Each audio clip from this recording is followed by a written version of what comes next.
My name is Yang, and this is a pre-recorded presentation for ICCM 2020. From a baby to an adult, a person can flexibly adapt to the environment and eventually acquire multiple skills. However, we often think like a stable adult and treat flexible learning process as a rigid processing flow.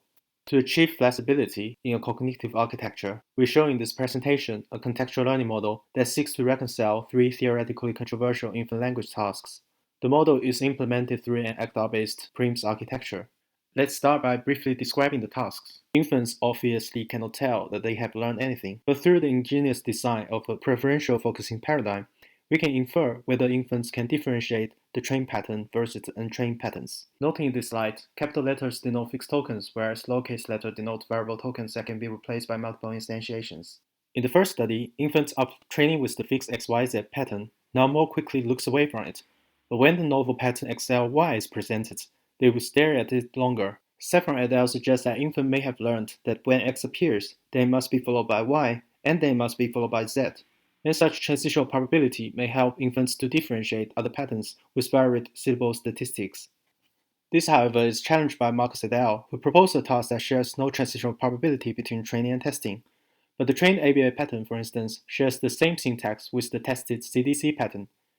Infants are still able to focus differentially to the acquired pattern type of something dar something, and other pattern type of something dar dar. In addition, Gomez proposed a new task where the fixed token pair of xy is divided by a variable token a, when the variability of the middle token reaches up to 24 instantiations and renders transitional probability no longer reliable. Infants counterintuitively are better able to learn non-adjacent relations and differentiate them from novel patterns. To tackle the three tasks, we implemented a contextual learning mechanism based on the PRIMS architecture. PRIMS is based on the ACT-R, but the simulus response pairing of production rules are learned from scratch. The learning mechanism is illustrated by the processing of a pattern le as an example. When any syllable is presented, it will be successively encoded into the imaginal slots. For instance, the first syllable le will be encoded into the first imaginal slot. In this model, once the imaginal slot is filled, it spreads activation to the declarative and starts to harvest any chunk that has le in it. Similarly, in step 2, the second syllable le fills in the second imaginal slot, and the model may now harvest the bigram chunk of le were instead. For the last step, the model may now arrive at the choice between two reward states. For one, it may find an immediate match between the current syllable le presented at the Audicon and the previously encoded syllable le in the imaginal. Or it may find a match between the current le and the first slot of the retrieved bigram chunk. This option is just to detect the reappearance of a single syllable, and the reward state is characterized by the younger infants. For another option, the comparisons are at memory buffers. You can see here that the model may find slot 3 of the imaginal is now mismatched with the retrieved bigram because the third slot of the retrieved chunk is now empty. This option is to detect whether the currently presented pattern made up of single syllables mirrors the one that was already learned in memory, and the mismatch detects the pattern boundary. This reward state at a more global level is characterized by older infants according to Wagner et al.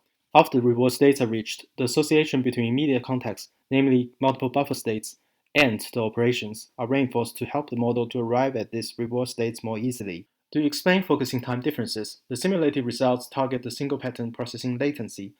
We can see in this example, when the pattern is novel to the model, successfully selected operations are fired inefficiently.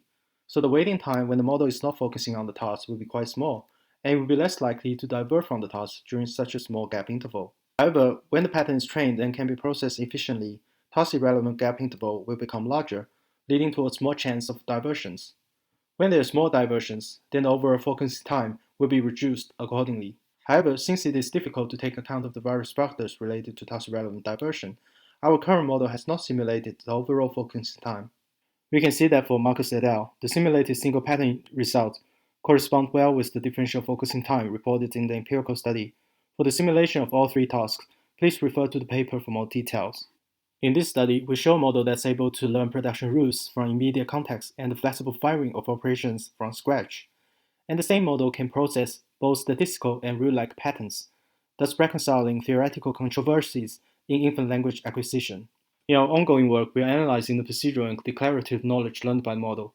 This relates to what strategies are learned for various training patterns and whether the model can retrieve the right triplets that mirror the patterns embedded in the continuously presented syllables.